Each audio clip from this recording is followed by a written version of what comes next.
take over. Okay. So thank you both for being here. And thank you, any of our members online. We're very excited to come and present to you our levies. And you get the Levy Plus presentation because we will also be talking about some of the great things that we have done and implemented over the last year and a half or so. So before we start, I'd like to, so I'm Creston Barr, the superintendent, and I do have some other staff here that will be available for questions, and a couple of them will be presenting with me as well. So. All right, I'm Chris Hagel, Executive Director of Digital Learning. John Yelleys, Assistant Superintendent. Dan Gregory, Assistant Superintendent for Secondary Schools. And Ashley Murphy, Chief Financial Officer. And Can we go as well? yes, I'm Shannon Nash, and I'm the Levy Communications Consultant who is helping create some of these materials. yes, thank you. Okay, so we are here to talk about Peninsula, but before we do that, making it really clear that over the last year and a half, we really had a conversation with the board. The board hired me a year and a half ago to really come in and work with them around strategic plan. What was it that Peninsula Schools really believed about children? What did we want? What kind of school district did we want to be? Aspirational and inspirational, and so worked all last year with the resulting strategic plan in the spring, but really went out to the public, talked about thought exchange, had some community meetings, and really gathered that information. But the board was very explicit about establishing a really aspirational mission to be the best school district in the state, preparing every student. As we know, we prepare students here in Peninsula, but they go out to a global experience, a global opportunity to grow up and to be influential. And in order to do that, we must be able to provide innovative and rigorous programs, and our students have to feel like they belong. And so those words were really important. And if I do encourage everyone online and in person here, if you look at our strategic plan and you look at the value statements, they are really profound words around students, very student-centered. And I have to say, it's pretty unusual to have in a strategic plan a value of curiosity, making a commitment to a community that our children have the opportunity to explore, wonder, and investigate every day. And that is a real commitment. So that's what you will see and hear as a theme all the way throughout. Go ahead.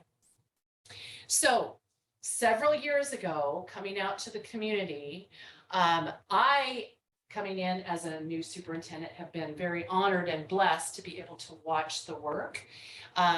In 2019, this community was promised 2 new elementary schools, 2 replacement schools in 6 years. And what this community received and what this community got was the capital projects delivered, 2 new elementary schools, 2 replaced, completely replaced. Really, the word replacement, it should be tear down the old and build the new on site. I was asked that earlier this week.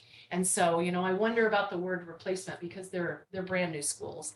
And because of the contracted time, because it only took 4 years, we were able to, and we're right in the middle of it right now, modernizing, which is a complete remodel of Kopachunk Middle School and KPMS. It's a pretty amazing story just coming in as a new leader to say this community was promised 4 in 6 years and delivered 6 in 4 years. It's a great story and that will continue, but we're not here to talk about bonds tonight. We are here to talk about levies. Before we do that, I think it's really important to paint the picture. We have done a variety of different projects and changed some programs. So we released Peninsula Reads as a direct response to our strategic plan around having all of our 3rd graders, 100% of our 3rd graders at grade level benchmark. We know that the research is really clear that if 3rd graders read at benchmark and are as fluent as they can be in 3rd grade, that sets them up for success to be successful and literate adults. And the connection to graduation is very, very clear. And so we brainstormed and thought, what could we do? How can we support the schools? So Peninsula Reads was started in October. Right now, we have the Million Minutes, which is going on right now. So, and to get to the Million Minutes at the end of this school year. And so those are opportunities. And at Heron's Key, I'm going to talk about those more in detail. Also, our NJROTC program started last year, and it is very robust. And I have to say, we are just coming from Olympia. There were several of us that went and testified for the Purple Star designation so that the legislation will pass, so that military-connected families and students would have a designation, because we are very interested in being one of the first Purple Star districts. So we had an opportunity to actually testify at the Senate Education Committee, and it was very well received. But we are committed to this program as well as others. 3 of our elementary schools have gone through really looking at their arts and wanting to be an art-focused school. And so they have received a variety of different grants to bring in for professional development, but also connections with experts. And so they are really in this transformative time where they're looking at how can they provide as much arts, performing arts, musical, music, plays, those kinds of things for students as early as possible. And that's Minter Creek, Purdy, and Discovery. And in addition to that, STEM has been a focus for many years. Pioneer was opened as a STEAM school, but we have gone after some grants that have given them money so that they could purchase things such as 3D printers and professional development. They were awarded the OSPI, so that's the state STEM Lighthouse grants, Pioneer and Elementary and Evergreen Elementary.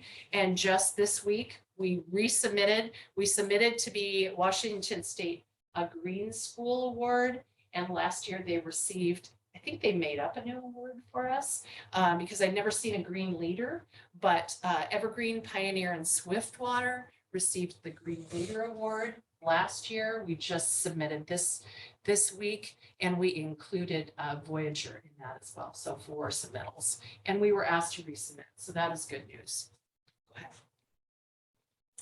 And we have really looked at our early learning around our strategic plan and used our transitional kindergarten. So really it's a preschool for those of us that don't really understand what transitional kindergarten students have to be 4 or have to be 5 sometime within that year. We took advantage of the OSPI transitional kindergarten work, and actually out of John Yellowlee's office, and launched 5 schools: Discovery, Evergreen, Minter Creek, Voyager, and Harbor Heights, and really looked at Voyager and Evergreen as our Buda, Norway became our sister city at the end of last year. We were able to go over to Norway and look at their Barnehagen program, which is what they have from grades 1 or ages 1 through 6. It is a national curriculum. And so what we have done is partnered Voyager and Evergreen to really look at what does outdoor education look like for our very youngest learners. So Shayna's team released a really great video on students being out and about. So the more students that are out and learning, the better it's aligned. Tonight, really our focus and our questions and answers and anything is really around our 2 propositions. Election Day is February 14th, so it's Valentine's Day. So it should be a good time to remember to get those Valentines, have a little chocolate and turn in a ballot, right? So just remember that. So I will talk about Proposition 1, and then Chris is going to take over and talk about Proposition 2, and then Ashley is going to talk about the finances. All right, go ahead. Oh, good. Peninsula School District is an amazing place for children, and we are deeply committed to supporting every child every day. We will have 2 levies on the February 14th ballot: a replacement educational programs and operations levy, which is a renewal of the expiring 2020 levy, and a safety, security, and technology levy, which will provide funding for more secure schools and technology access. Currently, all of the programs that we offer at Peninsula School District, about 18% of them are funded through the local levies. Boy, it helps our students in countless ways. Every day is different. That's what I love about my job. And I want to support them to be whatever they want to be. With the support of the parents and our community, we want our kids to soar. And our students have done that, and we want to continue doing that. Counselors are super important. My counselor helped a lot with figuring out what classes to take in high school, and she also guided me in my college admissions process. She was just always a person I could go talk to about my plans. I think that being involved in sports and being a student athlete keeps you engaged because you have something else motivating you outside of the classroom. Having a levy that funds middle school and high school sports really helps every kid kind of have an equal footing and opportunity to represent their school, to be a part of something kind of bigger than themselves. I met a lot of my best friends playing these sports. Sports have definitely helped me in school a lot. There was a culture trying to keep kids school first, sports second, and it definitely helped me stay involved in my classes. I just joined Knowledgeable and Key Club this year. I hadn't done it in the years past. I know I've already felt like I've known these people forever. Those environments, like especially my freshman year of high school, being able to come into that like choir family, feeling like I had a place where I kind of belonged. As a high school principal, one of the things that's on my mind every day is safety and security, and these dollars would be essential not to maintain our current status because it's not where we want to be. It would actually help us create a more secure, a more safe, a more welcoming environment for our students. So at Evergreen, just like all the other new schools, we have full security systems. An important piece is the video doorbell. Another huge piece is the security camera systems that we have now in place. It allows us to see and have an eye on what's going on all around our school. Yeah, I think it's critical nowadays that you have security in your schools. The only people that are going to be coming into the school are people who have been vetted and allowed to enter. I like my school because I have my awesome friends to learn with, and I also have my awesome teachers, Ms. Kroll, Mrs. Tillman, and Mr. Sams, that make learning so much more fun. I would love to have technology like the Promethean boards. I think allowing students to interact on a big screen is very beneficial to their learning. Living in such a technological world, it is only going to prepare students that much more for jobs someday. And I feel like learning at this age, they're still such sponges and they just absorb so much information. We need materials so we can innovate and make things more awesome. The 2 levies will fund a variety of STEAM and technology-based resources, things including 3D printing, robotics, coding, a variety of resources that teachers can use to increase student learning. By using tools that they will use as adults, that they will need to understand, we see the engagement and the motivation level being much higher in STEAM-based environments. I believe Peninsula School District did an amazing job with building 4 new schools and modifying 2 of the middle schools. What we have, every student in Peninsula School District should have. You may not know, if the levies are approved by voters, our total local school tax rate for both levies and the existing bond will actually be lower in 2024 than the current rate. Our district is committed to fiscal responsibility, and we took great efforts to ensure our overall local school tax rate did not increase. Thank you to our voters for always supporting our schools. Please remember to vote by February 14th, 2023.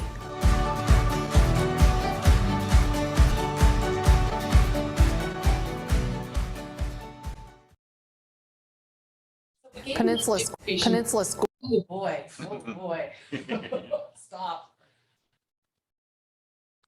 So Proposition 1, really, this is it all listed out. It does account for 18% of our district budget in order to maintain our quality programs that we currently have. We do come out every 3 years. Some districts come out every 4 years. This is a replacement of the proposition that currently is in existence. And it funds, and you can see that list, nurses and counselors, educators, athletics, after-school clubs, arts and music, transportation, and all of the preventative preventative maintenance, and highly capable and early learning. Go ahead. So the state funds schools in a prototypical school way. Back in the 70s, formula was designed and passed, and that's how schools are funded. We know today that it takes a certain number of adults in a building in order to staff our schools. So for instance, we have 9,000 students. Our state funds 4.88 nurses. So that's not even 5 nurses for 9,000 students. We know that the needs, the medical needs, are great with 9,000 students. And so the levy, Proposition 1, funds 3.5 nurses and a health tax so that all of our 17 schools have daily care every day. The state funds 20.7 counselors. Again, we have 17 schools. So that would be just about 1 person per building. And we know that even in a high school, we need counselors in order to get students to graduate. But at no time that I know of is having a counselor connected to families and children more important. And so the levy funds 11 counselors. Our state, for 9,000 students, funds 0.62. So that's a little bit over a part-time 1 person. The levy funds 11.4. We use our school psychologists, and that's really under John Yellowlees' purview around IEPs, special education, 504s, working with families. The state funds 0%, nothing. They do not have in their prototypical school model that things like specialists at elementary are covered, things like athletics. Not that they don't think that it's important, but the state, that is not in the formula. And so 100% for athletics, 100% for clubs, activities after school, before school events, any of those things, that all comes out of Proposition 1. Can we ask questions now, or you want to wait till the end? What? Whatever. Sure. Okay. Yeah, doesn't matter. All right. So I'm just curious, those ratios of Yes. funded, unfunded, how have those changed like over the last 5 years, or are they pretty consistent? That is why Ashley is here. So They have incrementally changed over, in all reality, the past 2 years. The problem is they're more significantly changing in districts that are considered high poverty. They're receiving an extra allocation due to their poverty status in that district. Peninsula From the School, state. correct. Peninsula School District does not qualify as a high poverty school district. Sure. Therefore, we don't necessarily qualify for the excess in ratio. Now, the counseling ratio did increase by approximately 0.02 of a percentage. And we should see that here towards the end of the year, along with the allocation for the psychologists and the nurses. But again, it's fractional and doesn't come in for year funding what we have. Okay. Yeah, go ahead. Yes, just in. Okay. Wasn't sure. Yeah. And so this is just an example. You got to see the video, but just an example of the many things that are covered under Proposition 1. And the fact that, it is 18% of our budget, our current budget at this time. Okay, Chris. Okay. So, as Kristen mentioned earlier, last year we did the strategic plan work throughout the community, got feedback. And one of the things that came back near the top, or at the top, in the minds of the community and the minds of parents, is keeping our kids safe when they're at school. And so, unfortunately for us, you can see another $0 from the state to help us keep our kids safe at school. And so this new safety, security, and technology levy is a levy that is in most other districts around us. It's one that we haven't had here in Peninsula before, but we're bringing it forward to the voters this time because we do need dedicated funding to better protect and serve our kids. And so some of the things we saw in the video, a little bit about some of the things that'll be funded, but in all of our new schools, they have great access control, they have great security cameras. Peninsula High School, Gay Harbor High School, we haven't had the money to do that over the past few years. We spent some money in the elementary schools to get access control set up there, but there's no security cameras other than just 1 or 2 in each elementary school. The high schools, in a typical high school, if you were to build a high school brand new today, you'd put in 200, 250 cameras. Both of our high schools have less than 50 cameras in each of them. So we need to expand that. Cybersecurity is a big one these days, unfortunately for us. K-12 education is one of the biggest targets in the world for hackers and people that want to do bad things digitally these days. So we get a little bit of help from the federal government, Homeland Security, but there's so much more we need to do, and we just don't have the funding for it. So this provides dedicated funding for cybersecurity as well. This measure also gives us a reliable funding source for our student and staff devices, instructional classroom technology, as we saw in the video, and modernizing our bus communication systems as well, our emergency radios, bus radios, that kind of thing. So those are all covered in the levy. Thank you, Dan. Here again is just more visuals of what that looks like, but we kind of talked, you saw most of that in the video as well. So move from that to. Hey, Chris? Yeah, go ahead. So I heard you talk before in a previous board meeting about cybersecurity, so I appreciate that. I used to work in that field, so I get it. The question I have for you is, and I know how hard it is to retrofit existing schools to bring them up to standards.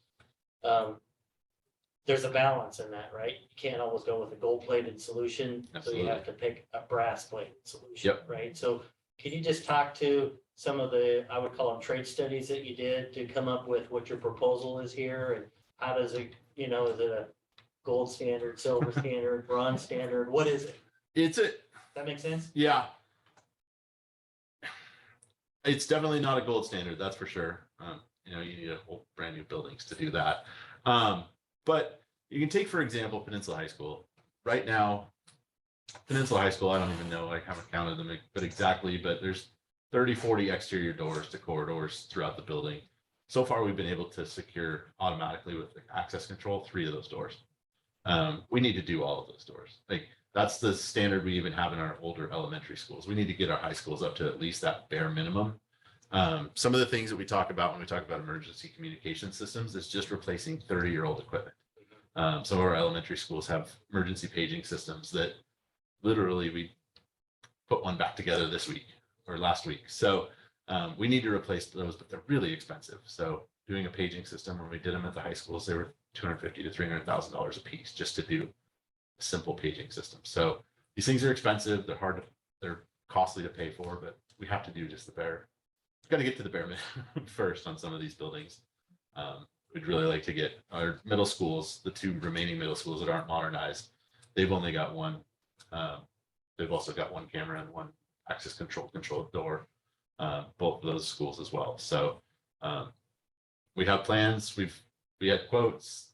Budgetarily, it didn't work out, but we would love to get started on some of those things, especially.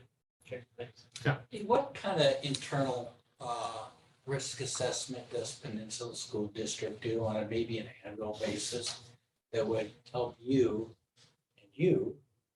determine what the risks are, what's been mitigated during the year, and what additional funds could be utilized to further mitigate risk, kind of on a on-school basis, and then moreover, give you a roll-up for you, so you know the top 5 or 10 risks that are within the Peninsula School District.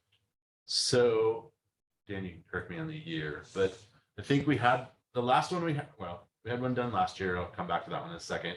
We previously had a pretty big risk study done in 2014, 2015. 2014. And that outlined a huge array of risk factors in our schools. That's how we started on our process with our elementary schools. That's where we made the progress we did.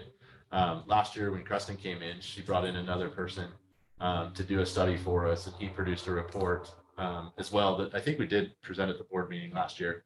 around what are some of the big factors that we need to address right now. And in that report, it really came out with high schools. Like we need to do some work at the high schools. And so, And if I was to add on, I believe it was 2014 when that very comprehensive review of all buildings was in place. And the reason we started with the elementaries is because they're our most vulnerable, population. And we really started to build a more robust and enhanced access control at that point. High schools are tough. High schools are tough the way they're built physically, as well as you have students coming and going during the school day. And so that does create some challenges, but we are looking forward to taking the next step. And by the way, that 2014, it really did prioritize and rank what our risks were. But if you look at that list, we have not gotten to the high schools. Yep. I mean, just minimal. Yeah, the reason why I ask, and that's kind of why I'm here, where I previously worked, we did annual site risk assessments for every location for the Bowen Company. Okay. Yeah. And that way you could do a Boris risk cube. You could identify what you mitigated, and you literally could work through a list on an annual basis, and it gave you the ability to look back year over year, and it would support you when you're asking for more money, because you could really be precise in what you provided, not access control cameras, but kind of that holistic exterior, interior look at any school. And that's kind of what I was wondering is how the school district did that. Are you familiar with the Boris risk cube? No. Likelihood I am not. consequence? No. I would recommend, I strongly support what Tom's saying, because it's a good methodology and it visually really captures risk in two dimensions. One is likelihood and the other is consequence, right? So something could, really high likelihood, 90% chance it's gonna happen, but it's not a big deal if it does, right? And then there's the black swan events, which are low likelihood, but huge consequences, lots of fatalities, right? And it's a map of that, and you can see them, and then you can plot trajectories on them where you mitigate things, and you can just look at it and say, these are the things we have to go after. So I think it's a good I recommendation. appreciate that. I sit on the risk management board, which is our insurer that insures us against risk. And so I'll be meeting with them in about a week and a half, but I have not heard of that service or that, I haven't heard the word. We did bring a security person in, but his lens was more school security, not necessarily Risk. all the facilities, and the risk. Because there's also a way to look at what is called an inherent risk. And then you put mitigations in place and you have residual. And you take your residual and you work it down. So you can kind of approach it from several different ways. But in the strategy slide, the thing I didn't see was brand and brand reputation. Because if something goes sideways in Peninsula School District, people will look at this school district and say, do I want to move here? So it immediately becomes a brand and brand reputation, in addition to whatever the result of the incident would be to the students, staff, and anyone else associated with it. So not only on the schools, but, the police force, for example, right? It'll get tainted by it too. So it affects the whole community. Sounds like we should have a further conversation. Absolutely. Be willing. Well, interestingly enough, I reached out to Sarah Hoover, and we're going to be back in contact first of next week. Okay. But I'd be more than happy to give you a call. Well, I think this is. Or whoever the right person is. Ashley and I to start, Yeah, I think Ashley and Chris would be Yeah. I'd love to have them join you. Yeah. Yep. That'd be great. Yes, thank you. That was good. I'm glad you guys came. We learn something every time. we do it. Yes, So, absolutely. Okay.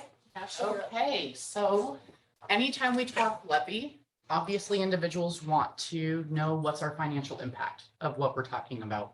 So our replacement educational operations, our programs and operations levy, we're putting this on the ballot for a term of 3 years. In the first year, it would collect approximately 27 million. In the second year, just over 28 million. And in the third year, just over 29 million. The estimated rate would be approximately $1.13 per thousand of assessed value. And then it would decrease with each subsequent year dependent upon property values. The Safety, Security, and Technology Levy, we're putting this on the ballot for a term of 6 years. It would be an annual amount starting at 6 million, and then there's a small inflationary factor to keep up with increasing costs, ending in the final year at just under $7 million. And the estimated rate is approximately 25 cents per thousand of assessed value. Together, these levies help us provide essential funding for our current programs, staff, and resources that are either not funded by the state or they're not fully funded by the state. So our local school tax rates are determined by adding together both our levy rate and our bond rates. So you can see the chart on your right-hand side. Our current, based upon our 2022 assessed values, taxpayers paying approximately $1.16 per thousand of assessed value for our EP&O rate and 85 cents for the bond. The proposal would give us in the calendar year 2024 an EP&O levy rate of $1.13 per thousand of assessed value, our safety, security, and technology with that 25 cents, and the bond at 44 cents together would be $1.82. And you can see that it actually decreases with this proposal in calendar year 2024. So taxpayers would actually be paying less in calendar year 2024 than they paid in calendar year 2022. So for homeowners of a $500,000 home, the current tax rate for 2022 would be $1,005 at $2.01 per thousand of assessed value. Our estimation with this new levy proposal would put it at $910 at a rate of $1.82 per thousand in calendar year 2024. Ashley, why does the bond rate go down? So when a district goes out for a bond, they're going out for a total dollar value. Yep. As the property values increase, as there's more development and homes built, that dollar value is spread amongst a larger population. This district, technically, without getting into a lot of the more difficult jargon, we sold our last set of bonds. And with the property value increases and with the recent development within the community, it's nearly halved our rate. Got it. Thanks. Our presentation. Did you guys link the video to your website about the levies? Yeah, it is right at the top of the page on that address. This is the first time that we put the video in the presentation. Okay, because when I looked at the site, I didn't catch it, so maybe I just thought it looked better. I thought that would have been helpful If you for go to people to that see that. website, the levy page, it should be at the very top of the page. Let me just double check, that's where I saw it. Okay. Oh, no, I'm sure you got it. I looked today because I was just, Didn't jump out at me. yeah. Yes, It didn't jump out at you? Oh, is that it? That's Yeah. it. Yeah. Oh, yeah. No, I saw that. So maybe I did if I had Preston's face to start instead of a child, would I that did be, see would that. it be more helpful to have you? I don't know. I don't need to be. Well, it might look like a kid video, yeah, because I thought, Yeah, the levy piece didn't draw me to watch it. Okay. The kid maybe didn't draw me to watch it either, but. then why don't we start with Preston then? Is that possible? Yeah, I think it's something on YouTube. I Yeah. think so too. Yeah. Okay.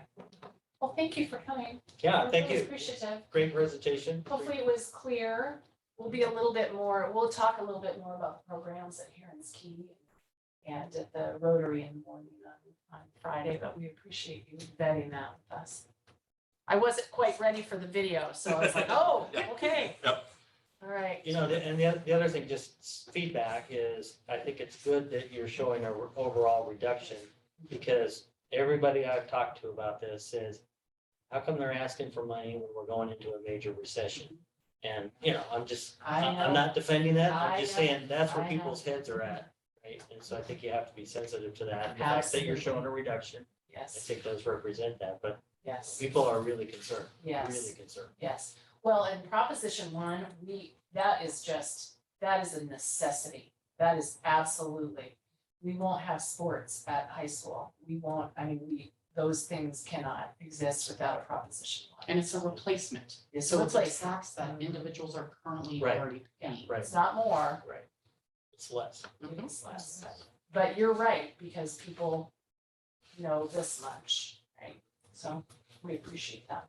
And anything that we can do so that people can understand that. we'll do. And I don't know who the bat phone is. Was that Miriam? It was kind of creepy. Yeah, she's still there. She's still there. Miriam, what are you doing? That woman. She's up there. Oh, no, she dropped off. She's like, "I'm out of here." Oh my gosh, you guys are hilarious.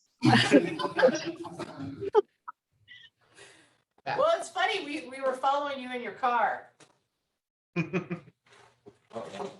Yeah, apparently you're coming home with me.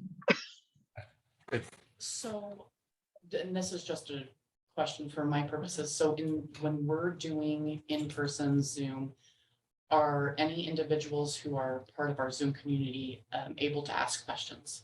They could. There was Yes. nobody here today, but Yes. There was, did you say there was none?